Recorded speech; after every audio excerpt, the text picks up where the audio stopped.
আমি নিজে বলছি, পার্সোনালি বলছি যে নাও থিংস হ্যাভ চেঞ্জ, লোকে পরিবর্তন চাইছে।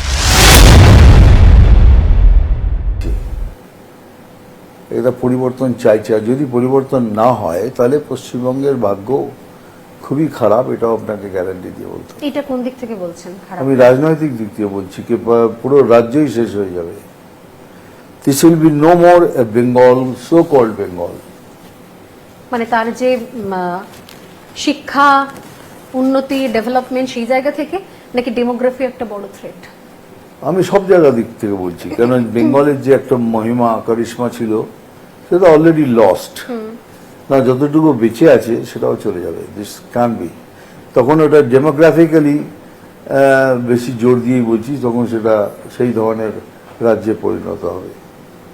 মুশকিল হচ্ছে যে আমাদের রাজ্যে এই জিনিসগুলো, এই ইস্যুগুলো এতদিন পর্যন্ত একটা শিক্ষিত শ্রেণী এগুলোকে দেখতোই না বা দেখতে চাইতো না। তাদের মূলত কাছে এই, আমরা তো পশ্চিমবঙ্গের মানুষ কোনোদিনও সেরকম ভাবে হিন্দু মুসলিম করিনি বা এই ধরনের কিছু হয়নি। ইনফ্যাক্ট সিপিএম এখনো বলে যে বিজেপি সেই ধরনের জিনিস আরো বাড়িয়েছে।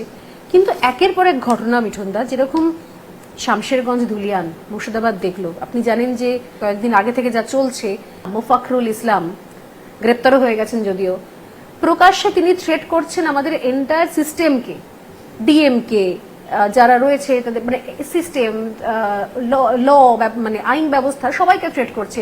17 ঘন্টা ধরে বিচারকদের আটকে রাখা হচ্ছে। মানে এই তাণ্ডবটা চলছে পশ্চিমবঙ্গে। এই জিনিসগুলো দেখে কি মানুষ আস্তে আস্তে বুঝতে পারছে যে না, দিনটা আর সেরকম নেই? কিন্তু আমি সেই কথাই আপনাকে বলছি তো, কে দেখুন, এটা বিজেপি করেছে, বিজেপি করেনি, করেছে এখনকার সরকার, জেনে শুনে হিন্দু মুসলিমের মধ্যে একটা ডিভিশন এনে দিয়েছে। দেখুন, আমরা রাষ্ট্রবাদী পার্টি, হতে পারে আমাদের উপর হিন্দু একটা ছাপ আছে, হিন্দুবাদীর ছাপ আছে, মানলাম, কিন্তু তাই বলে এটা তো নয় আমরা তো কোনদিন বলিনি কে মুসলমানকে, আমরা তো বলছি কি BJP is not against Muslim, BJP is not against Indian Muslim, BJP against those যারা ভারত থেকে ভারতের ক্ষতি করতে চায়, তাদের এগেইনস্টে আমরা।